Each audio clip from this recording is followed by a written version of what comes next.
Hello there. Welcome to the 106th season of NFL football. After a long off-season, training camp, and preseason, we're ready to roll.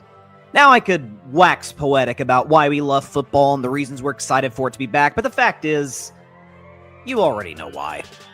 Football is baked into who we are as fans, players, and coaches alike. We love the intensity, the sense of urgency, the idea that every single play matters in determining whether you win or lose. You got 32 teams coming in, all with different, if not important, goals for 2025. For some, it's trying to establish who you are and that you're a squad to be reckoned with for futures to come. For others, it's rebounding off of last year or multiple years of heartbreak to finally break through. And for a select few, it's about maintaining their dominance as the sport's elite franchises. Either way, the beauty of all of this is that each of the next 272 regular season games and 13 playoff games will all have a part to play in the story that will unfold over the next 5.5 months. So however you choose to consume football this year, the most important thing is that you made it. Yeah, I'm talking to you. You have waited a long time for us to get to this moment where the season finally begins. So you have a right to celebrate that. Because when you get down to it, you could possibly have it better than I. But, before we get to the actual games, why don't we take some time to make some predictions? Sound good? All right then. Drop the beat, baby. Here we go. Here we go. Here we go. Here we go.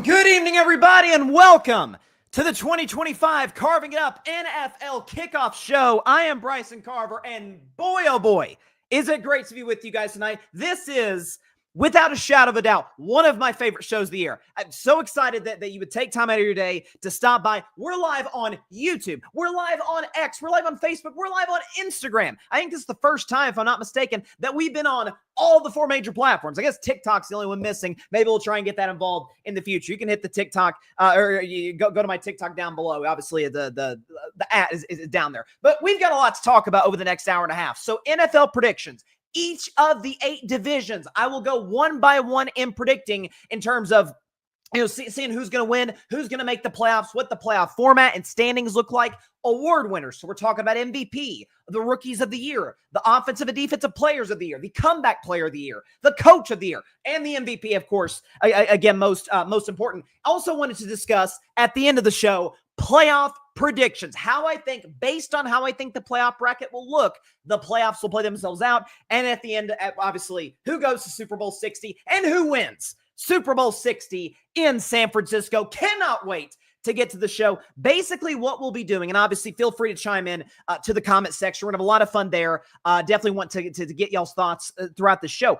What I want to be able to do here is, after I predict each division, or really after I go through each segment, chime in the comment section. I'll get to y'all's thoughts on what I'm doing here and what my thoughts over the course of the next hour and a half. But I can't wait. Before we get into the business of today, which is obviously discussing NFL standings, I would be remiss as somebody who is not a Swiftie, but is pro Swiftie, and certainly Carving It Up is a pro Swiftie show. Congratulations to Travis Kelce and Taylor Swift on their engagement. It looks like, if you read through the tea leaves and what Travis's dad, Ed Kelce, said, it looks like the engagement might have happened after the New Heights interview, which I checked today has got like 21 million views on YouTube. So shout out to them, wishing them nothing but the best. It's a love story, and she said yes. So shout out to both Travis and Taylor. But now that that's out of the way, now that we're getting into the meat of my NFL predictions, I do want to preface everything that I'm about to say over the next hour plus by saying this. Everything that I'm about to say, I want you, the audience, to hold me to it. This is kind of my big thing. Like, stuff you say in the off season, let's be honest, we're trying to fill in content. We're trying to, fill in airspace to be able to get to, eventually get to this point. But from this point on, the predictions I will make on this show, hold me to it. Of course, the first show I did back in 2020, I was still an audio show, wasn't on YouTube yet. I predicted the Bucks and the Chiefs, go back and look, would go to the Super Bowl and that Tampa Bay would reign victorious in Tom Brady's first season as a Buck. That was the COVID year. I ended up hitting that one right on the money. My goal ever since is to match that. So here we go. Let's go and start. Let's get right to business and start, as we always do, with the AFC East. So listen, this is a division where it feels like there's a clear number one. There's a couple of teams that are looking to make the playoffs and one that's clearly rebuilding. That team that is rebuilding is, of course, the New York Football Jets. They're going to go 5-12 for the second season in a row. Listen, I really like Aaron Glenn. I've said on this show many times that he's closer to Dan Campbell than Ben Johnson is as it pertains to just how he goes about his business as a coach. I really like this hire from the Jets. Do I trust ownership long-term? Of course I don't. Woody Johnson is one of the worst owners in sports. But this roster, as I said, it was a year ago when folks thought this team was a Super Bowl contender for reasons I cannot comprehend. But the roster isn't very good. Garrett Wilson is unbelievably talented. They've got some solid guys on the defensive side of the ball, obviously, in Sauce Gardner. But Justin Fields is great running the football, throwing the football. You might have some problems. So I got the New York Jets finishing last at 5-12. In third place in the AFC East, again, 8 wins feels generous. I'll give it to them just on the basis of I think their quarterback will stay healthy long enough. I'm talking about the Miami Dolphins who will go 8-9. I'm going to make a prediction now about this Miami team that I made about last year's Las Vegas Raiders team, before the season.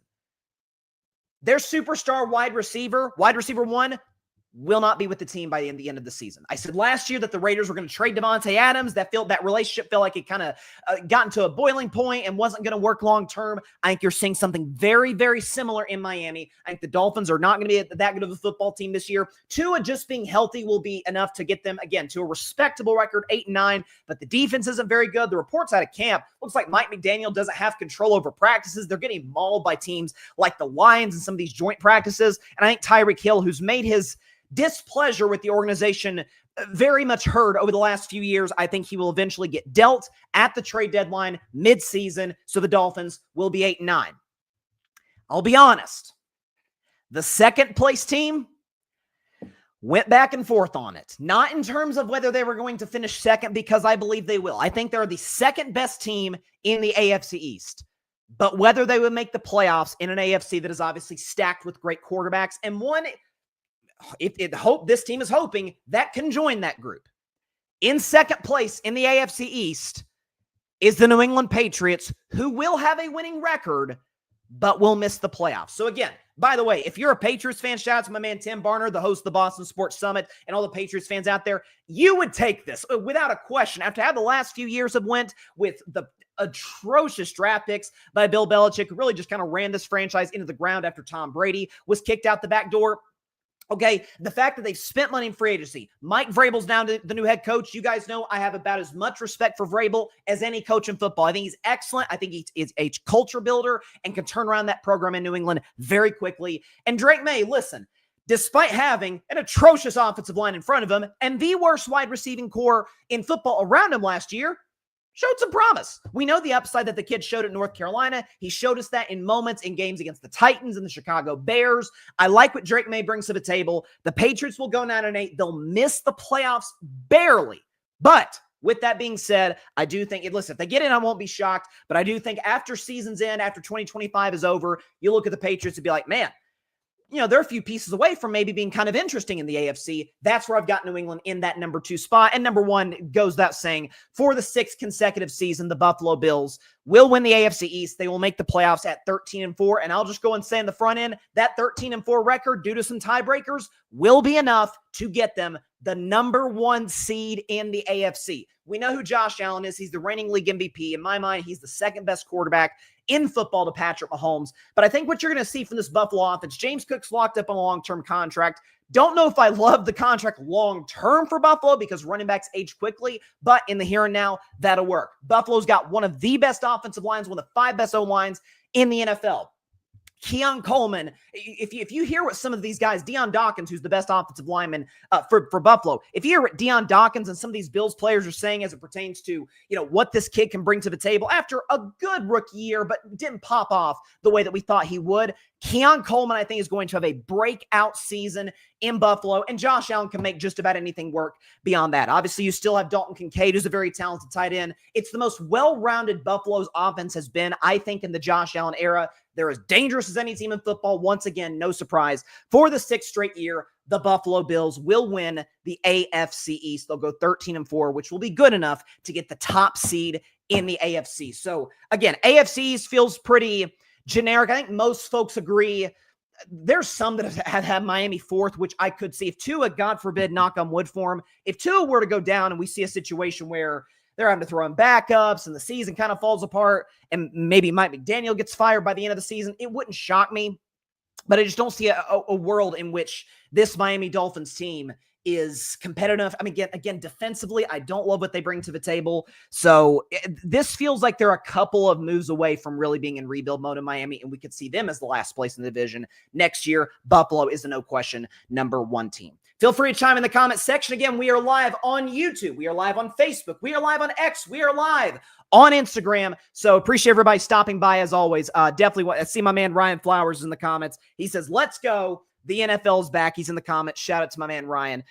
Good friend of the show and good friend of mine without a question. So again, chime in the comments. The Instagram bubble is like open separate from the one that I've got here. So I'll check the Instagram comments over here in this other tab that I've got open, and then the other comments I'll be able to see over here. So chime in the comment section. Let your thoughts be known. Let's move to the next division. Let's move to the AFC South, and maybe one of the surprising last place teams in the National Football League, but I do not buy them at all this season. I think we're going to see some major changes in this organization when season is over, and that is the Indianapolis Colts. I think the Colts are going to be one of the worst teams in football this year at 4-13. Listen, say it out loud.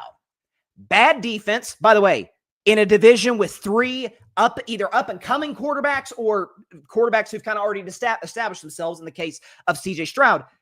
Bad defense, which Indianapolis has. Coach potentially on the hot seat with Shane Steichen. There's been some rumblings. It didn't seem like he had that great of control of the locker room last season. And a quarterback room which features Daniel Jones and Anthony Richardson. Call me crazy. I don't think I buy that football team. Listen, I understand the weapons they have as it pertains to Tyler Warren, as it pertains to Jonathan Taylor. I get what they bring to the table. And again, I could see with some good coaching moves next year, drafting a new quarterback in 2026 in a draft, by the way, that is chock full of really talented young upstart guys. I do not buy Indianapolis this year. I think they're going to go 4-13, and that will be that. 3rd place in the division, they'll take a little bit of a step up. They'll actually double their wins from a year ago. The Tennessee Titans, my hometown team. Not my favorite team, my hometown team. 6-11. Tennessee will go. Listen, Cam Ward to me was clearly the best quarterback in what was kind of a weak 2025 class, if we're all being honest. But I liked what I saw from him in the preseason. That throw against Atlanta where the ball was dropped was like, whoa, okay, that's the Cam Ward we saw at Miami, being able to move around. The arm strength is there. Again, the running game is fine. The defense, comes and goes. I think Brian Callahan's actually a pretty smart offensive coach. I think he can help Cam Ward be successful. But again, offensive line, wide receivers, it's not really there. Tennessee, just on the back of Cam Ward being, I think, the best rookie quarterback in football this year, will be competitive. They'll be kind of a frisky team. They'll go 6-11. A couple of those wins will be upsets. They could mess somebody's season up when it's all said and done. But again, they do also have a 4th place schedule, so that makes things easier on them as well. Here's, again, AFC South is where I'm making a few kind of bold predictions. Colts in last place, Titans in 3rd. There's some folks that have the Titans in 3rd. In 2nd place in the AFC South and missing the playoffs, the Houston Texans. Here's why. Listen, I believe in C.J. Stroud just like the next guy. The problem is the Texans' offensive line fell apart at the end of last season. So what did Houston do? They said, you know what? We're going to trade our left tackle, Laramie Tunsil. We're going to trade him to the Washington Commanders. What?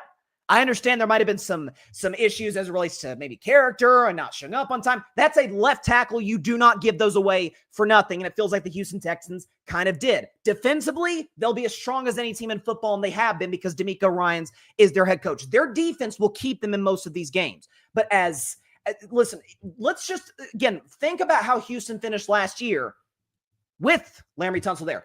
Beat up offensive line. Tank Dell, gone. Stephon Diggs, gone. by the end of the season. Now Joe Mixon is hurt. He's going to miss the first few games of the year. So I think Houston's going to get off to a slow start. You could see them maybe having like a Cincinnati Bengals push to the finish. Remember, Cincinnati won their last 5 games last year, almost got in, but didn't quite get in, finished 9-8. I think that's what you're going to see from Houston. CJ Stroud's going to be asked to do a lot this year. And I think for a third-year guy, that's going to be a little bit too much on the table. So I'm this year not a buyer at all in the Houston Texans.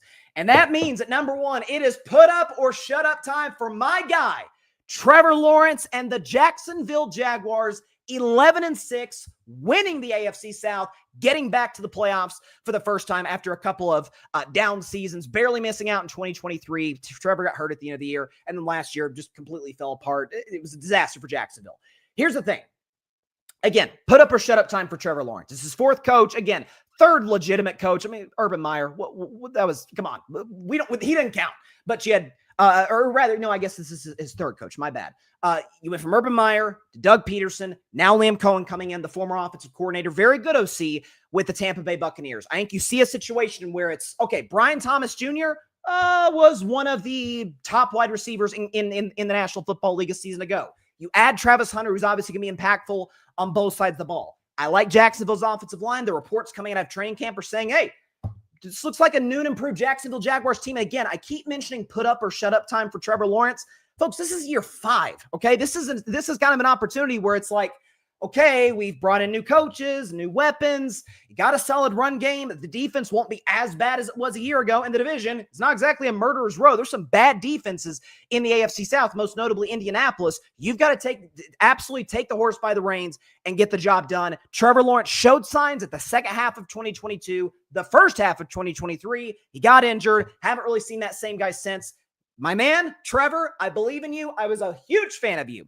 Coming out of Clemson, it is your opportunity to show up, show out, get the job done, lead the Jacksonville Jaguars to a win in the AFC South and get them back to the playoffs. I like Jacksonville, quiet off season, aside from the Travis Hunter drafting, which in the eyes of many, Travis Hunter was the best player in this past draft. So again, I'm a Trevor believer, have been from the jump. That first rookie season was rough. Second half of year 2, it's like, holy crap, this is a top 5 quarterback.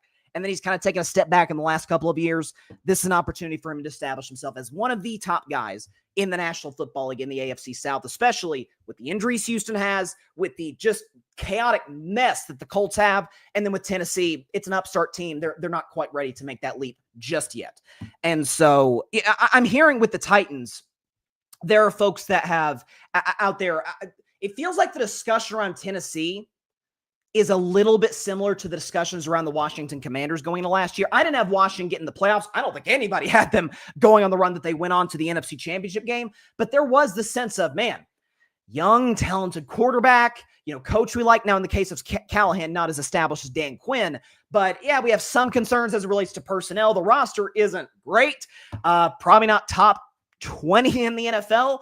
But you're like, okay, this team is kind of building in the right direction. I feel like you're seeing similar discussions from last year's Commanders to this year's Tennessee Titans. Tennessee will be a respectable team. They'll be a respectable team in 2025. But the Jags, it's your last chance, Trevor. I still believe in you.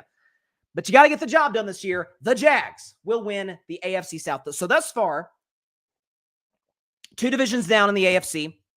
We only have 2 playoff teams. Buffalo Bills coming out of the AFC East. Again, there's no surprise there. And the Jacksonville Jaguars coming out of the AFC South. Again, feel free to chime in the comment section on YouTube, Facebook, Instagram, and on X. Well, hopefully we can be able to get to those over the course of this show. Going out of the the AFC North, my team, my beloved Pittsburgh Steelers, playing this division. I'm going to be, because I'm so excited about the dawn of a new NFL season, because I'm feeling myself. I'm very, very excited. 8 days away from opening night. I'm going to be generous. Folks who have watched the show for any length of time know that I've been very critical of the Cleveland Browns and of Cleveland sports in general. I've been very hard on them. Been very hard on the fans. Again, the fans, I've said it many times. The fans are nice people. I got nothing against Browns fans. It's just that their delusional drives me absolutely insane to the levels of no other fan base in professional sports. So with that being said, I'm going to be nice to y'all, Cleveland. You won't be as bad as people are suspecting this year. Give me the Browns in the number 4 spot. This goes out saying clearly the worst team in the AFC North. And the quarterback, tipsy-turvy. You got Joe Flacco's going to start. Probably won't finish the year. You got Dylan Gabriel and Shedeur Sanders, who battled it out in the preseason. Dylan Gabriel's the number 2 man. Shedeur Sanders, obviously, the third-string quarterback. I think all three are going to play this year. Again, I didn't like what I saw from Shedeur in that last preseason game, taking the bad sacks, not having a good feel at all in the pocket. But Kevin Stefanski's a smart coach. He's a 2-time coach of the year. And even despite the Browns' offensive limitations as it pertains to their weapons, I still think Shedeur is going to step in at some point around like week 14, 15, step in. The Browns season will be over. No pressure. Shedeur can step up, win them a couple games. Cost them some draft positioning, but good for them. They have 2 first-rounders in the 2026 draft, so they won't be too upset about it if Shedeur shows them promise. Again, I'm not a believer in Dylan Gabriel. I think the size is going to hurt him, especially once he faces NFL defenses, which I think he will. Myles Garrett's arguably still the best defensive player in football. By himself, he'll keep them in these games, but again, the Browns just don't have the talent to compete with the likes of the 3 teams ahead of them. In the number 3 spot, I'll be honest, there were points where I went back and forth on 2 teams for 2 and 3. But in all objectivity, hold me to it. I'm going to say something. Put me on camera. Put me on camera. Then we'll put up the next graphic. I'm about to say something that has never been said, or that I have never said in the history of this show coming into an NFL season. Mike Tomlin will have his first losing season as the head coach of the Pittsburgh Steelers. Go and put it up. 8-9.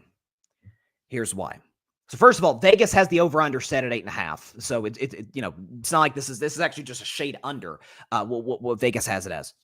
Okay, explain to me, as a Steelers fan, explain to me how this year will be wildly different from last year. People say, oh, it's a quarterback room. Justin Fields for the first 6, Russell Wilson for the rest of the season. Aaron Rodgers is better than those guys. Is he? Go back and look at Aaron Rodgers' numbers in 2024. Look at Russell Wilson's numbers in 2023. The numbers are nearly identical. Keep in mind, Aaron Rodgers has not been an elite quarterback since 2021. Keep in mind, Aaron Rodgers has thrown for 300 yards one time since week 14 of 2021. One time he's thrown for 300 yards. He has not made the playoffs in 4. He has not won a playoff game since the pandemic year. Matter of fact, while we're doing this, let's just go ahead and show the graphic of what Aaron has been in the last 3-4 seasons. Touchdown interception ratio is fine, I guess. Completion percentage, not great. 63%. Pass yards per game, 223. Pass rating of 90. It's not exactly prime, Aaron. He's 8 games under 500. And before you say, oh, the Jets, one of those seasons was with Matt LaFleur and the Green Bay Packers coaching staff and those great weapons. So I don't want to hear about the excuses about why Aaron wasn't good the last few years. Aaron is an old quarterback. He's the oldest player in the league. He's not good anymore. By the way, neither is the Pittsburgh Steelers offensive line. Bad offensive line in New York. Isn't that part of the reason why Aaron struggled, particularly in the first part of the season last year with the Jets? Listen, the Steelers will be a slightly less bad version, or a slightly worse version, I should say, of the Houston Texans, what I talked about with Houston. Houston will go 9-8. Pittsburgh will go 8-9. The defense by themselves will keep Pittsburgh in these games. Mike Tomlin have always given them this. Situationally, Steelers are a pretty good football team. But down the stretch, if you look at their schedule, they've got a couple games against the Ravens. They got a Bengals game, Buffalo, Detroit. Like these last 5, 6, 7, 8 games of the season for Pittsburgh are just brutal. Just sheer coaching and defense will keep them in it. Again, I was as outraged as anybody that Aaron Rodgers signed with the franchise, because the fact of the matter is, okay, they're just going to be mediocre once again. I think the Steelers will have a losing record for the first time in the Mike Tomlin era. And folks, I have never predicted that in the show, because, and again, I'll move on from Pittsburgh after this, but it's my team, so I just wanted to throw this out there. For as average as Aaron is going to be, folks might say, well, the Steelers quarterback situations have been average the last few years. What Aaron brings to the table that those don't, really poor leadership. And by midseason, you're going to see it. Some passive-aggressive shots at players. Mike Tomlin's going to have to get involved. It's not going to work. My beloved Steelers, I wish we'd have just rolled with Mason and won 4 games and gotten Arch Manning or Cade Klubnik or somebody. But nonetheless, my Steelers will go 8-9. Number 2 team in the AFC North. Again, something else I went back and forth on as it pertains to, okay, in that second place spot, do I put them in the playoffs or not? And I decided to put them in the postseason. The Cincinnati Bengals will go 10-7, one win better than last year. Again, we think about that week 1 game against the Patriots. They lost New England week 1. Had they won that game, they would have been in the postseason. Well, I think they're going to play the Patriots this year, beat New England. That will be the deciding factor in the Patriots barely missing out and the Bengals barely getting in. Now, with that being said, I say to a lesser degree about Cincinnati what I just said about my Steelers. No one has given me a legitimate take, a legitimate reason as to why this Cincinnati season will be that much different from last year, other than the fact, again, that I think they will get in the playoffs. Joe Burrow is awesome. Without question, one of the 4 best quarterbacks in football. Jamar Chase, second best receiver in football to Justin Jefferson in my mind. He's amazing. T. Higgins, best number 2 in the NFL. Trey Hendrickson, well, he's playing this year. He played last year, led the league in sacks, and the Bengals' defense was still atrocious. We saw Cincinnati's defense in the preseason. It did not look good. We saw Cincinnati's offensive line in the preseason, and tell me if you've heard this story before. Joe Burrow is going to be running for his life and be having to work with a bunch of bums protecting him over the course of the season, and pray that Jamar Chase and T. Higgins can be able to get open for them consistently. Cincinnati's running game is not anything to write home about. Again, there's been some speculating, could Joe Burrow ask for a trade? I think Joe Burrow could ask for a trade if the Bengals miss out in the playoffs. I don't think that'll be the case. Cincinnati will squeak in at 10-7. They'll beat the Patriots this season, which will get them in. That game will decide the 7 seed, and Cincinnati, I trust Joe Burrow to get the job done. And finally, of course, that leaves the number 1 spot in the AFC North. For the 3rd year in a row, the Baltimore Ravens will make the playoffs, will win the AFC North at 12-5. Listen, there's really not that much not to like about this team.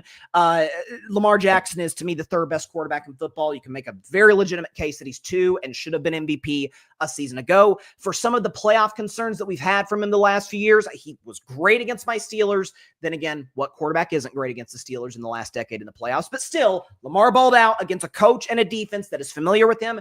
And in that second playoff game against Buffalo, disastrous first half. It's like, oh my gosh, the old Lamar again. And the second half, he played really, really well. Helped get Baltimore back in that game. If not for a couple mistakes from Mark Andrews, they may win that game in Buffalo. The defense of Baltimore, again, stop me if you've heard this one before, is great, is well coached. John Harbaugh is one of the top coaches in the NFL, one of the steadiest coaches in the NFL. Again, Derrick Henry, I think we will see a little. I predicted this last year, and I was wrong. But this is year 10 for Derrick Henry. Running backs age quickly. I think you will see a slight decline. That said, he'll still be one of the best backs in football. The offensive line in Baltimore is excellent. They added DeAndre Hopkins. Baltimore has a history of adding older wide receivers past their prime, but DeAndre can still play. I like the weapons they have. Isaiah Likely has kind of emerged as their number 1 tight end, over Mark Andrews. So I like what Baltimore brings to the table. The Ravens will go 12-5. The only reason I didn't have them as a better record is A, the AFC North beats up on each other, and B, have you looked at Baltimore's schedule? It is brutal. So Ravens go 12-5. They win the AFC North with a 12-5 record. I like what I see from Baltimore. They maintain continuity. By the way, they're one of the best drafting teams in the NFL, so the Ravens will win the division once again for the 3rd year in a row. And Lamar Jackson, I anticipate, I'll predict MVP later, will be in the race for most valuable player. Again, this was one of the more difficult divisions to predict as it pertains to, okay, we knew Cleveland's last. We generally know, do we really see it, barring, knock on wood, barring injury to Lamar Jackson, do we really see Cincinnati with that defense stealing the division? I don't think so. They can't beat Baltimore for that very reason. Joe's been balling out against this Ravens defense, but they can't stop Lamar Jackson. Then again, most people can't. I'm amazed at the number of people that are falling for the same trap again. Oh, look out for the Steelers. Yeah, just like look out for the Jets, right? Both teams had a bad offensive line. Both teams, the Steelers actually have a better defense and better coach than the Jets. That's why they won't be as bad.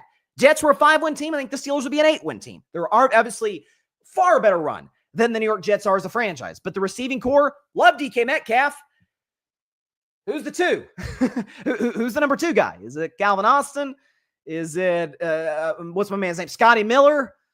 Is Roman Wilson going to step up? I don't know. Aaron's already called him out before the season starts. Not great.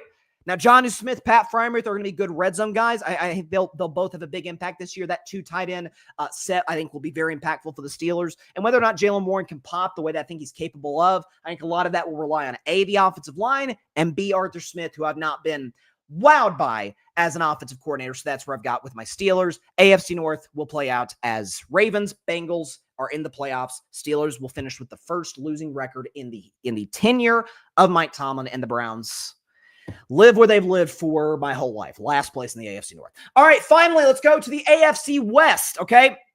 Let's go to the AFC West, a team that, listen, I said a year ago, man, pump the brakes on the Jets. I'm saying that about this team this year. Pump the brakes on the Las Vegas Raiders. Shout out to my man, Chris Mahi. I know he's not going to love this, but I got to call it the way I see it, Chris. Listen, 7-10, they'll be better than they were a year ago. Better quarterback than last year with Geno Smith over Aiden O'Connell and Gardner Minshew. Obviously a better coach with Pete Carroll coming into the building. But the fact of the matter is this, that defense still has holes. Brock Bowers is a freaking monster at tight end. We saw what he did last year, breaking the yards record for tight ends by record for yards receiving by a tight end and record for catches by a rookie player in the history of the NFL. He's a fantastic football player. Ashton Genty has the capability to be one of the top backs in the league right off the bat. He'll very much be in that offensive rookie of the year race.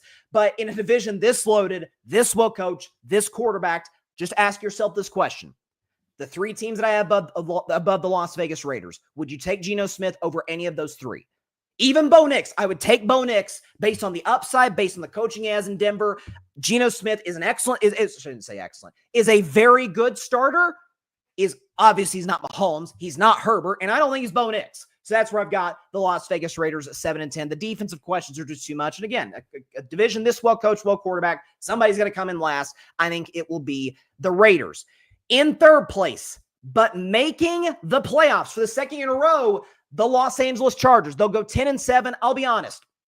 I gave them a real run for finishing second in this division before the Rashawn Slater injury. The Rashawn Slater injury is absolutely brutal for this team. I still do have some questions about their wide receiving core. Now, they did bring Keenan Allen back. Ladd McConkey had a big rookie season last year, for the franchise. And we know, what does Jim Harbaugh love to do? He loves to run the football. Najee Harris, formerly of my Pittsburgh Steelers, again, there's some injury concerns. He should be back. He'll be good in LA. And Omarion Hampton, the star out of North Carolina, I think is going to have a really big rookie season. So the LA Chargers offense is going to be good. The defense is always solid. Situationally, obviously, there was a saying for years, Chargers are going to charger. Well, I don't think that'll be a problem this year. And really, it wasn't last year in the sense that situationally, they're pretty good. Jim Harbaugh knows how to win these games. Jim Harbaugh loves to run the football, play his style. The Chargers are built to do just that. They still do have Joe Alt. They go from 2 amazing tackles to 1 amazing tackle. It's not like it's the end of the world for their offensive line, but the Rashawn Slater injury did take a win off of where I had them at. The Chargers will go 10-7. In that number 2 spot, I'm buying that. I'm not quite buying the hype the way that some are, but I am buying the hype. The Denver Broncos, they're going to go 12-5 again. I have been bitten big time by Denver in the past. And for those that don't remember, to loyal viewers and listeners of Carving It Up, some of you out there know, my man Patrick Brown, shout out to him, has never let me forget it, is that before the 2022 season, I mentioned at the top of the show, Chiefs, Bucks in that 2020 Super Bowl with the Bucks winning was my greatest preseason prediction of all time. Worst of all time was that the Denver Broncos with Russell Wilson and Nathaniel Hackett would win the Super Bowl. Yikes. With that said, Nathaniel Hackett's gone. Obviously, Sean Payton's in there in year 3. He's a Hall of Fame coach, there's no question. Bo Nix had 29 touchdown passes last year, despite folks having concerns about the weapons. You look at this Denver defense, they are a better version of the Texans and of the Steelers. Remember I said that the Texans and Steelers, their defenses would keep them in the games? Folks, this Broncos defense led the league in sacks a year ago. And they added 2 outstanding defensive players in free agency in Dre Greenlaw and my man, one of my favorite defensive players in football, Talanoa Hufanga. Now, both have injury concerns. Both were injured last year, so that is a concern. But even without those guys, both are fantastic defensive players. Denver will give teams absolute hell on the defensive end this season. Bo Nix is going to make that year 2 jump that we see so many guys make. The Broncos will give the number 1 team, you guys obviously know who it is by now, a real run for the AFC West this season. Obviously, they beat this team's backups in Week 18 to get in the playoffs. If not for a block kick, they would have beaten this team in their home building. I'm, of course, talking about, for the 10th year in a row, the Kansas City Chiefs will run the AFC West, which, by the way, I think 10 straight division titles is one short of the Brady and Belichick New England Patriots. So shout out to the Chiefs. I think they'll get it done again this year. This narrative that, oh man, Kansas City, they're going to take a step back this year. Watch out. Okay, was the Super Bowl atrocious? Yeah, it was real bad. It was an absolute butt whooping from Philadelphia to Kansas City. With that said, they were able to stabilize their offensive line in the draft. The reports out of camp say offensive line, pretty good. Patrick Mahomes is Patrick Mahomes. I think he's heard the talk of these last couple of years. Oh, he's not the same guy. Oh, the light show's gone. Rashee Rice has been suspended. This broke actually today for the first 6 games of the year. So that is a loss for Kansas City. But you'd rather get the suspension over with than have it come mid-season, which some were speculating could be the case. So when Rashee Rice comes back, you have him. You have Xavier Worthy. You have Hollywood Brown. Listen, Travis Kelce's not the tight end he used to be, but Travis Kelce's still situationally down in the red zone. You can trust him to make all the big plays for the Kansas City Chiefs. And by the way, the defense isn't as good as Denver's. It's still pretty darn good with Chris Jones, Trent McDuffie, and company. Again, ask yourself the question, who is the best coach in the division? Well, it's Kansas City. Who has the best quarterback in the division? Well, it's Kansas City. Who's been to the last 3 Super Bowls, winning 2 of them? Well, it's Kansas City. Who's won the division 9 years in a row? It's Kansas City. So the Chiefs are the clear favorite with respect to a Broncos team that I think is going to be serious and a Chargers team that I think will make the playoffs. Kansas City, very real threat, or not real threat. They're going to win the division again. They're going to take the AFC West for the 10th year in a row. This whole, maybe it's there's Chiefs fatigue, whatever the case may be, but this whole, Kansas City, they're not. It's Patrick Mahomes. But folks did this back in 2022 when they traded Tyreek Hill, and they messed around and won the Super Bowl, and Mahomes won league MVP. So every time that this happens with dynasties, this happened at times with my beloved Golden State Warriors. When you doubt franchises that have won multiple times, not saying they're going to win again necessarily, but they're going to be good. Which, by the way, actually shaved 2 wins off of what they had a year ago. They went 15-2. They're going to go 13-4 this season. My man Alfred Parsard Jr., Metropolitan Report, he's in the comments. He says, the Carve Master, which is the nickname that he gave me. I appreciate that, Alfred. The Carve Master is an amazing analyst of football, if I must say. I appreciate that, Alfred. Folks, go on and check the Metropolitan Report. I believe Alfred is hopefully will be able to come on the show this coming Monday. Let's talk Mets baseball. He actually has a new Mets vlog they won on a walk-off last night against the Philadelphia Phillies, big divisional game in the NL East. So definitely check out his vlog from that game and check out his YouTube channel. He has a great show, great guy. Shout out to Alfred. Alfred says it's been 9 straight division titles for the Chiefs. Mahomes has been in the league for 9 years. So yeah, the first division title in this stretch goes back to 2016. That was the second to last year. Alex Smith was a starter. They drafted Mahomes the following year. Alex Smith was still the starter. They still won the division. And then since Mahomes has been the starter, they've won the AFC West for the next 7 years in a row. Yeah, time flies. There's no question about that. Oh, see, he's hating it again. He's hating again. I think Travis has lost a step because of Taylor. Listen, Travis balled out in the 2023 postseason. By the way, when their relationship began. And last year, listen, he wasn't the same against Buffalo and against Philadelphia. Some of that is, I don't know, he's going to year 13. He's not the same player. Gronk wore down as time went on. Gronk didn't play as long and obviously took more hits than Travis did. But I think Travis, when it's all said and done, even when you look at his numbers last year, among tight ends, he was still one of the best in the NFL. He's just not peak Travis Kelce anymore. But I think the weapons Mahomes has is the best he's had since Tyreek Hill was traded after the 2021 season. So, half an hour in to the show, AFC predictions are done. Let's go and look at the standings, what I think the standings will look like in the AFC playoff picture. Here you go. Buffalo, as I said when I predicted the AFC East, they will get the top seed in the AFC. Again, I have both them and Kansas City going 13-4. The tiebreaker will be that for the 5th season in a row, I had to make sure I got that right. The 5th season in a row, Buffalo will beat Kansas City in the regular season because they always beat Kansas City in the regular season. That will be the tiebreaker to get them to number 1. Kansas City will be the 2 seed. Baltimore, like last year, will be the 3 seed. Jacksonville, my surprise team in the AFC, will be the 4 seed in the AFC. Denver, I believe the hype. I think they're the best non-division winner in the National Football League this season. At the 6th seed is the LA Chargers. They'll go back to the playoffs. And at the 7th seed, sneaking in just on the back of having an amazing quarterback and having 2 great receivers. They have an atrocious defense, but they'll be good enough to get in the Cincinnati Bengals. They will be in the postseason. When we come back, we'll take a 1-minute break, but when we come back, my predictions for the NFC, the East, South, West, and North, coming up in just 1 minute on Carving Up Live. We are just getting started on the Carving It Up 2025 NFL Kickoff Show. Time in the comments. Tell a friend to tell a friend. We'll be back in just 1 minute to talk about the NFC.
Welcome back to Carving Up Live. Appreciate everybody stopping by on this jam-packed special episode of the show, giving my 2025 NFL predictions. And as I said at the top, I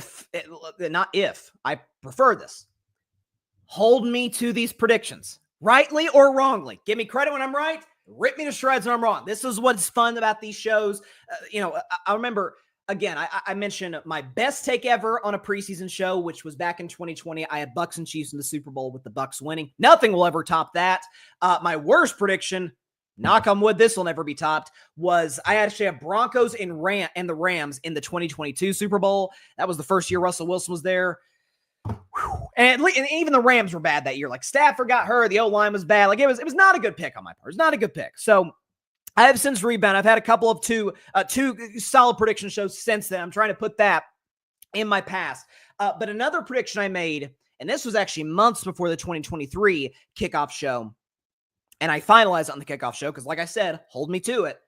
I said that the Detroit Lions would make the NFC Championship game. And by golly gee, is that not exactly what they did? Got there, ended up blowing a 17-point lead to San Francisco, which is a big supporter of the Detroit Lions. Shout out to all Lions fans out there who have been so kind and so supportive of the show over the last couple of years. It was tough to see. It was really tough to see, but definitely excited to talk about Detroit. My man Mike Guido's in the comments, host of the Bi-Coastal Baseball Podcast and co-founder of the Grid Network. He's a Cowboys fan, by the way, and a Josh Allen fan. Cowboys winning the NFC East 15-2. Calling it now. LOL, just kidding. Yeah, we know. Not even the most delusional Cowboys fan, which amazingly feels like there's actually not many of those anymore. No one's predicted that. But obviously my man Guido is just playing around. So speaking of the Cowboys, let's talk about the division. Let's start with the NFC East and go to last place. I know folks are talking about, Dallas could be last. I don't think that'll be the case. I'm still going to go with the New York Giants in fourth place. They'll go 6-11. They'll have a respectable record. Jackson Dart is going to play this year sooner, I think, than we think. Listen, Brian Daboll on the hot seat, I think unfairly so. I think Daboll's a really, really smart coach. But the fact of the matter is, after the one Daniel Jones playoff one year when he got Daniel Jones a massive contract because Daniel Jones threw, I think it was 15 touchdown passes, whatever the case may be. Losing record each of the last each of the last 2 seasons. Jackson Dart will be in there sooner rather than later to relieve Russell Wilson. Malik Neighbors is an absolute stud on the outside. And the Giants' defensive line, which was awesome last year, they added, in my opinion, the best player in the 2025 draft in Abdul Carter out of Penn State. I think he is going to wreak terror upon the likes of Jaden Daniels and Dak Prescott and Jalen Hurts and everybody else who the Giants play this season. Obviously, you got the interior defensive linemen, which are as good as they are. The New York Giants are absolutely stacked on the defensive line, but the running game I don't trust. The O-line still isn't great. I think Daboll ends up getting another year. At least I'm hoping that's the case because I think he's a really smart coach, but I've got the Giants finishing in last in the NFC East. I'll say my third place team, not great. I bashed the roster really since 2022. They will be better than folks give them credit for. They'll miss the playoffs, The Dallas Cowboys, they'll go 9-8. They'll have a winning record, very much like a Patriots year. It's like, oh, okay, they went 9-8. That's nice. Listen, Dak Prescott a season ago, people talk about, well, he went down and the season went to hell for Dallas. Season was already going to hell for Dallas. They were 3-5 when Dak Prescott had the season-ending hamstring injury. And as the biggest Dak fan in the world, we can show over my shoulder, I've got a Dak Prescott bobblehead behind me. I love me some Dak. But the problem is that, 2 years ago, Dak nearly wins league MVP, 36 touchdowns, 9 picks. Was, statistically speaking, the best quarterback in football in that 2023 season with a wide receiving core and an offensive skill position unit that was not good outside of CeeDee Lamb, who's amazing. Aside from CeeDee, bad across the board. But that was the same case last year, and Dak struggled. So, listen, I like the changes that Dallas has made to their offensive line. I actually like the Tyler Booker pick when it's all said and done. Obviously, this feels like Dallas is the NFC's version of the Cincinnati Bengals. Like, CeeDee Lamb isn't quite Jamar Chase. George Pickens is not T. Higgins. Dak Prescott is not Joe Burrow. But they're going to have to put and by the way, the running game's not that good. I think Dallas's O-line is better than Cincinnati's, but both teams have absolutely atrocious defenses, and we know Dallas certainly will if Micah Parsons is not on the field sooner rather than later. The fact that Jerry is just dragging this out as long as he is makes me think Micah may actually end up getting dealt when this is all said and done. Cowboys will go 9-8. Dak will put up big numbers. George Pickens will wear thin on everybody in Dallas, just the way that he did in Pittsburgh, but I'm sure he'll have big numbers too. Dallas will at least have a winning record. In the NFC East, in second place, fun fact about the East that gets talked about at this time every year. There has not been a back-to-back NFC East champion since the Philadelphia Eagles in 2004. It's been 2 decades. And you got 2 teams that met in the NFC Championship game a season ago. So it's like, obviously one's the defending champion. One made some big additions this offseason. So who will finish in second?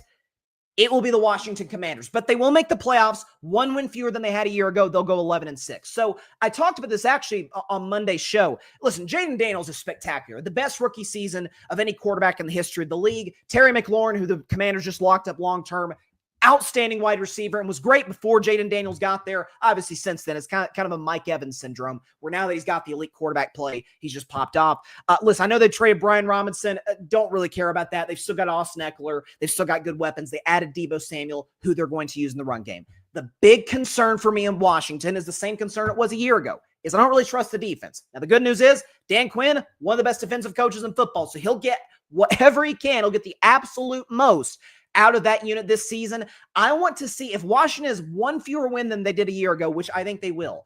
I want to see them have an ability to win ugly. Again, they won close. They won a lot of games close last year. You think about that Atlanta game, the Philadelphia game that Jalen Hurts went down. They won a bunch of close games a season ago. But can they win a game 20-17? Can they win in a spot where maybe Jaden isn't all that great, but the defense gets some big stops and they're able to, again, Washington plays a brutal schedule this year as opposed to a year ago. I want to see them make that next step. I think they will, even though they'll have 1 fewer win. The Commanders will make the playoffs, and that leaves, of course, none other than the defending Super Bowl champions, the Philadelphia Eagles, who will go 14-3 for the second year in a row. Again, I offensively speaking, there's not a weakness. There's literally not a weakness. Jalen Hurts has taken a lot of crap this offseason for having 2 of the best Super Bowl performances that we've seen. We can go and show his numbers against Kansas City in that first Super Bowl. He was amazing. 103 passer rating. Eagles scored 35 points. Not bad. Second Super Bowl, he was even better. He won Super Bowl MVP, passer rating of 119. Jalen was fantastic in both games. And so I think Jalen is going to make another step as a passer this season. Again, another new offensive coordinator this year for Jalen Hurts, which has been a constant for him in Philadelphia. But Saquon Barkley is the best back in football. You've still got the second best wide receiver duo with A.J. Brown, Devontae Smith. Dallas Goedert's a great tight end. The offensive line, now that there's been the retirements and injuries to some of the guys in Detroit, I think it is clear without question Philadelphia has the best offensive line in football. Lane Johnson's a no doubt future first ballot Hall of Famer. And guys like Jordan Mailata and Juergens could be as well if they continue to play the way they've been playing. I do have some concerns about Philadelphia's defense in the sense that the defensive line did lose multiple guys, in free agency, and Brandon Graham, I believe, retired. So, you have some losses up front, but remember they lost Jason Kelsey, and they still ended up being great at the center position a season ago. So I don't think that's going to be an issue. It's the best roster in football in my mind, and they will break a streak, which, by the way, they were the last team to do this, win the NFC East multiple years consecutively. The Eagles Defending Super Bowl champions will win the NFC East for the second year in a row, which again has not been done in 2 decades. What do we got? Guido, 2-15 is more realistic than 15-2. I mean, let's see. So I've technically got y'all in the middle. So technically I have y'all closer to 15 wins than 2 wins, but would I be shocked if, knock on wood, Dak goes down, if Micah never comes back, and if the season is a disaster? Brian Schottenheimer, I didn't even mention Schottenheimer. Was anybody inspired by that hire? I don't think so. Jerry kept talking about his deference. Was that the word he used? His deference to the ownership in Dallas when he took the job. And of course, Guido gets on Barry Rent Jr., the other the co-founder of the Grid Network, along with Mike Guido. Mike's acting like he says Bryson did not say I love me some Dak live on air. See, this is the kind of nonsense I had to deal with the higher ups of the Grid Network. Barry Grant Jr., Mike Guido. Shout out to them, love them both. Yes, I love Dak Prescott. Yes, I do. No question about it. Loved him since college. All right, let's go to the NFC South. So I'll say it on the front end, and I don't want to sound mean because I like this fan base. I do. This is not like the Browns. I like this fan base. This is going to be the worst team in football this year. In part because the roster's bad, and in part, it is the coaching staff from hell. The New Orleans Saints. They will win 2 games this year. 2 games, 2-15. They'll have the number 1 pick in the 2026 NFL draft, and they'll draft Arch Manning, Cade Klubnik, Lenore Sellers, whoever the top quarterback in next year's class. There's plenty of good ones. So good news, Saints fans, in that regard. Listen, I mentioned coaching staff from hell. Okay. Kellen Moore is their head coach. Kellen Moore's not a good OC. Kellen Moore left the Dallas Cowboys. Dak Prescott had the best season of his career. Went to the Chargers. Justin Herbert had the worst season of his career. You say, well, Bryson, he went to Philadelphia and they won the Super Bowl. Yes, congratulations. He had a roster that features a top 10 quarterback, the second best wide receiver duo, the best running back, best offensive line, top 5 tight end. Man, it's hard to screw that up. It doesn't exactly have that in New Orleans. And defensively, you know who their defensive coordinator is? The man who all Chargers fans despise, Brandon Staley. Brandon Staley is going to run that defense in New Orleans. So you've got one of the worst offensive coaches in the National Football League, who's, I assume, going to call plays New Orleans as well. And then one of the worst defensive coaches in the NFL running the opposite side of the ball. It's going to be a disaster. Spencer Rattler is going to start week 1. I was not a fan of the Tyler Shogue pick in the draft. I would have just waited till a year from now to take a quarterback, which I think is what the Saints are going to be forced into doing. My man, Alvin Kamara, go Vols. Shout out to a Tennessee guy. I hope they end up moving him to a real contender because I want to see AK competing in some big playoff games. The Saints will be awful this year. They will finish in last place in not just the NFC South, but in the NFL. They'll be awful. In third place, I really, really, really wanted to elevate them a little bit higher because I like their head coach and I've backed their quarterback when few have. The Carolina Panthers. They'll go 7-10. Like, again, it's not anything to write home about. The Ted McMillan pick was very much okay, Bryce Young, brutal rookie season, awful start to year 2, but then comes in second half of the year, plays really well. Takes Mahomes and the Chiefs down to the wire. He beats Michael Penix Jr. in Atlanta. Had some good wins last year. Almost beat Baker Mayfield and the Bucs. Like, there were some good moments for Bryce. He saw the pocket well. Almost went to Philadelphia and won. Again, the size advantages obviously hurt him. There's no question. He's 5'9". He's skinny. That's going to hurt him. But adding Ted McMillan, Chuba Hubbard is a really, really good running back. Carolina's offensive line has been improving over the last couple of years. So, like, you see the improvements from Carolina. Dave Canales is a really, really smart offensive coach, so I like that. They moved Adam Thielen today back to Minnesota, so good for him. He goes back to his hometown team. For Carolina, buying into the young guys. I like Bryce. Listen, nothing. As somebody who said, listen, Bryce isn't CJ Stroud, but folks act like he's awful. He's not as bad as what was shown on tape last year at the beginning of the season. I believed that. He came back in, played well. Nothing would make me happier for Bryce Young, for the Carolina Panthers, and for their fans than to shock the world, go full on, Washington Commanders last year and get into the postseason. I really like Bryce. I really like Dave Canales. They'll be a respectable 7-10 and still try and build on to what they have on that roster. And they will not draft a quarterback in 2026 because they'll have seen enough from Bryce, enough improvement to say, we're going to roll with the guy who we gave up a lot of assets to get in 2023. In that number 2 spot, and barely missing the playoffs, losing out in some tiebreakers, the Atlanta Falcons. They're going to go 10-7. So, listen, there were a lot of folks that were critical of drafting 2 pass rushers, particularly of trading up to draft James Pierce in the first round. Based on what James Pierce has shown in the preseason and in camp, listen, a lot of what I saw with my man James Pierce in Tennessee, Oh my gosh, the speed blows you away, all of it. It's a work ethic thing that's going to be kind of something for him and for the Atlanta Falcons to work through. But Raheem Morris is a defensive coach, so that's an advantage for them. Offensively speaking, listen, I said before that 2024 draft, I may end up being wrong before this is all said and done, but I loved him coming out of Washington. Michael Penix Jr. doesn't move great, but the arm strength is solid. The accuracy is off the charts. The poise is good. We only saw limited action from Penix in the last few games of last year, but I loved what I saw from him, almost beating Washington on the road in Week 17 in a standalone Sunday Night Football game. And then, again, it took Bryce and the Panthers overtime to beat Atlanta in Week 18 to deny Atlanta the playoffs. You still got good weapons. Drake London, Kyle Pitts showed flashes of what a lot of folks were hoping he'd be, their fantasy darling when he came into the NFL back in 2021. You still got an excellent running back in Bijan Robinson. Like, this will be, in my opinion, the Falcons will be the best team in football to miss the playoffs, which they will barely miss out on, and obviously come a game short of the NFC South champion, which for the 5th consecutive year will be the Tampa Bay Buccaneers. So listen, I think their defense is fine. I think Baker's about to have one of the better quarterback seasons we've had in some time. I think he's going to be an MVP candidate. Look at the weapons. Mike Evans is still awesome. He's looking to break Jerry Rice's record for the most consecutive 1,000-yard seasons to start a career. I think he's going to break it. Chris Godwin coming back from injury. Cade Otton, excellent tight end. By the way, just as a nice sort of security blanket is the wrong way to put it, because in large part, this is the start and finish for the offense. But they've got an excellent running game as well in Tampa Bay. The O-line has been blowing folks away at camp, and they added Emeka Egbuka. So, like, the receiving core is loaded. The backfield is excellent.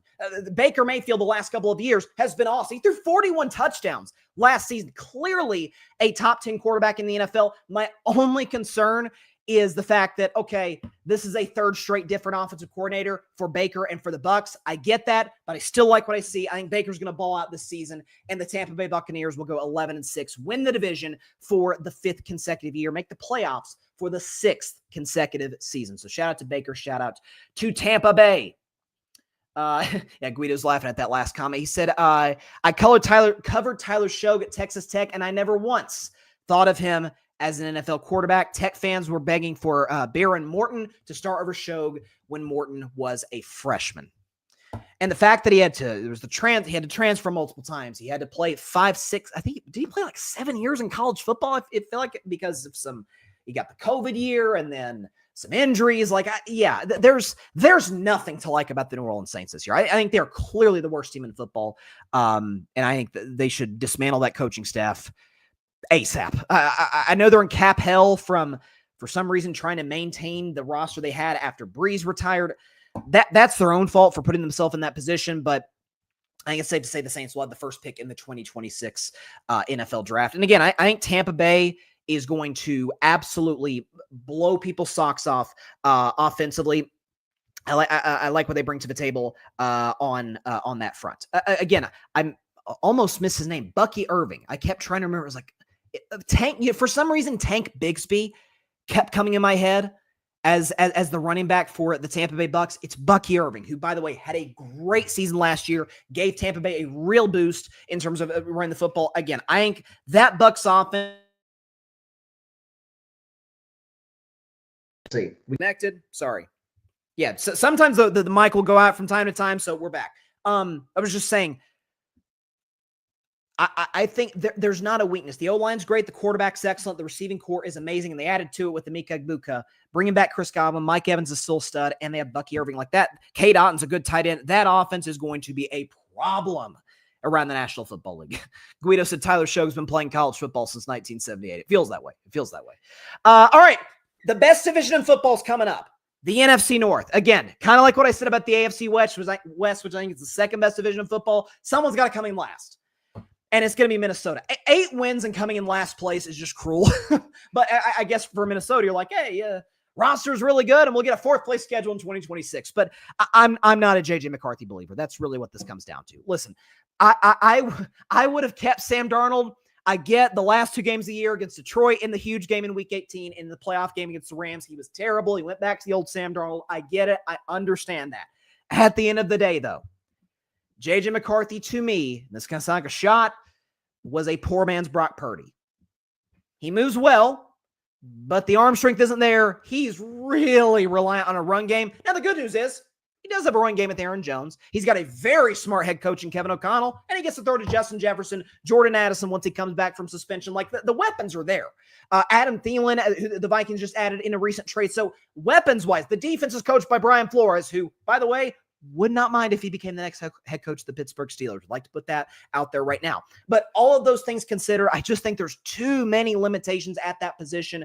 Kevin O'Connell can make just about anybody work. I don't think he can with this kid. He was overly reliant on the run game at Michigan, and whenever he did drop back to pass, it never really blew me away. So the Vikings will finish in last in the NFC North.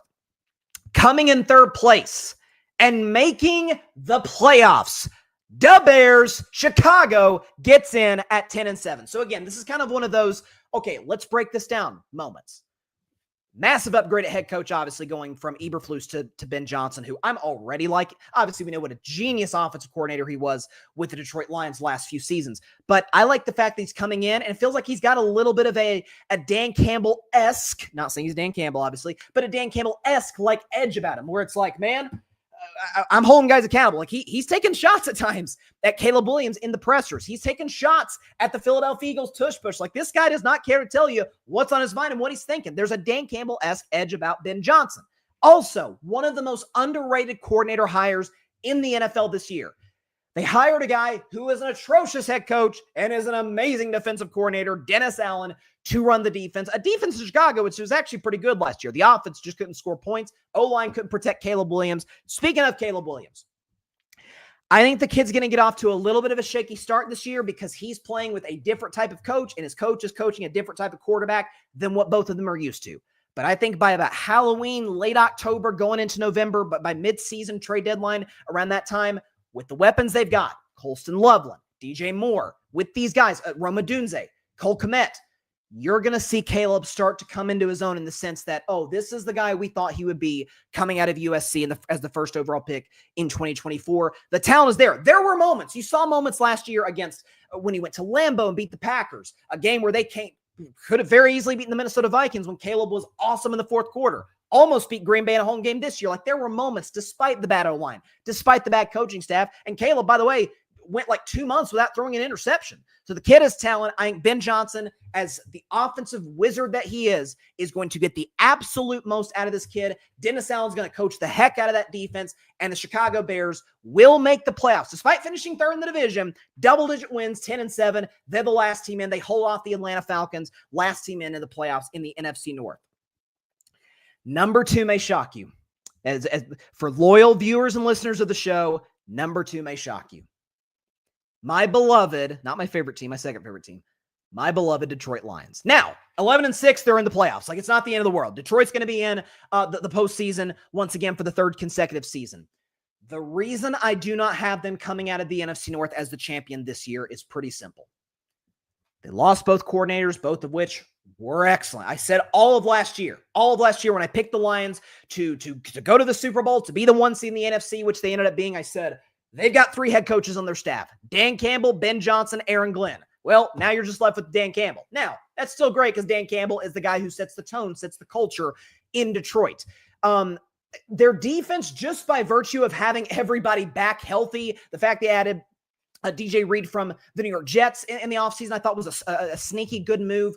Just by virtue of having healthy bodies, they'll be a better defense than last year. But in terms of play calling, they're not going to have Aaron Glenn in there. Ben Johnson is not going to be there calling plays offensively. Now, again, Jared Goff, top 12 quarterback without a shadow of a doubt. Accurate when he has time. But with some of the retirement and injuries to that Lions offensive line, Frank Ragnow in particular, that's going to be a little bit of a concern. It's not quite the same O-line that it was the last couple of seasons. Jahmyr Gibbs is awesome. I think he's going to have a massive year for Detroit. Amon-Ra St. Brown is an excellent wide receiver. David Montgomery, like the whole bit. Like, the offense still has plenty of pieces. Sam Laporta.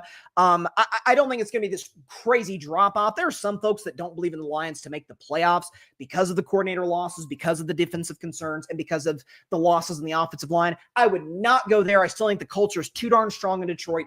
The Lions won't win the division, but they will make the playoffs. So Lions fans who have been very supportive of the show the last couple of years, don't come after me. You guys are going to get in to the postseason, and we'll see what you guys do in the postseason for the third year in a row.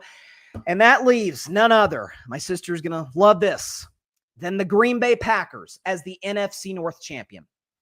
So first and foremost is this, and it's not an excuse, but based on what I observed watching Green Bay last year, I think this much was apparent. Jordan Love was not healthy after week 1. Remember Jordan Love against a great Eagles defense? Yeah, that gave Patrick Mahomes hell in the Super Bowl.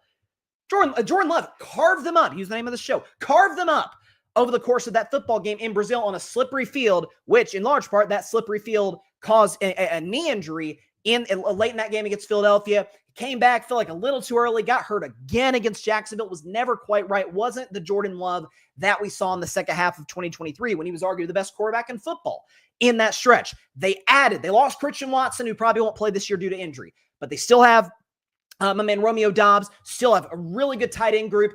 Josh Jacobs running the football, had a big season last year. I think was 3rd in the league in rushing behind Saquon and behind Derrick Henry. And they added one of my favorite receivers out of last year's draft, Matthew Golden out of Texas. The kid is going to blow your socks off. So I think he's going to be a deep threat for Jordan Love, and he's going to open this offense up tremendously. Green Bay is Green Bay. That means they're going to have great offensive lines. Matt LaFleur's shown me a lot the last few years where it's, okay, he's not just a product of Aaron Rodgers. He helped Jordan Love develop into an excellent quarterback. And Malik Willis, who looked unplayable in Tennessee, had some pretty good moments last year as the Packers backup last season when Jordan Love was down. So this defense has made some improvements. And by the way, this doesn't factor too much because it's just too early to tell. We don't have enough information. That said, the rumors coming down the pipe, if you look on Packers Twitter, and again, you can trust Twitter now less than you ever could. With that said, the sort of the vibe you're getting right now where it's like, Green Bay's calling the Dallas Cowboys about Micah Parsons. Ladies and gentlemen, they had Micah. That's the favorite to come out of the NFC. I'm telling you right now. So Green Bay, I'm high on them this year. A healthy Jordan Love, an improved defense. By the way, they got Jair Alexander out of the building, which I think in terms of locker room morale was a good move. The receiving core got better. They have a true number 1 now for Jordan Love. The running game will be great. There's not much not to like about the Green Bay Packers. They, not my beloved Detroit Lions, the Green Bay Packers, yes, Chloe, they will come in first place in the NFC North in what I believe is the best division in football this year. Minnesota is going to win 8 games and finish in last place and miss the playoffs. That's how stacked this division is. But the Lions taking a little bit of a step back. The Bears coaching moves and draft, putting them in position to make the playoffs in Green Bay. Ready, set, structure, good draft. It's addition by subtraction in terms of getting Alexander out of the building. Watch out for the Packers this year. They're going to be a problem without question in the NFC North. Again, feel free to chime in the comment section. We are live on YouTube, X, Facebook, and on Instagram. So appreciate everybody tuning in as always. We are now going to move to the NFC West, which will finalize my NFC predictions. NFC West, let's start in last, the Arizona Cardinals. I almost put them in third because there are aspects about this football team I like. Kyler Murray, last season, took Arizona to 6-4. Looked like they may be a surprise playoff team. Marvin Harrison Jr., I don't know if y'all seen the picture. And I don't want to be one of those people where it's like, oh man, this guy looks buff in a picture. He's going to be better. But based on the tape that this guy put on at Ohio State in college when he was one of the better receivers that we've seen really until Jeremiah Smith, obviously, recently at Ohio State. Good rookie season a year ago. Bulked up, is going to be a physical menace to defenses this year. I like the kid McBride they have at tight end. Like, they've got pieces offensively I like. And by the way, defensively, they obviously have a defensive head coach, both in free agency and in the draft. They really address the defensive side of the ball. So that is going to keep them in these games. If Arizona is like a sneaky week 17, hey, they can maybe sneak in the playoffs type of team. Would not shock me at all, but I don't really trust Kyler's health. And it does kind of always feel like Arizona, fans out in the second half of the year. Even the one season they had a winning record and made the playoffs in 2021.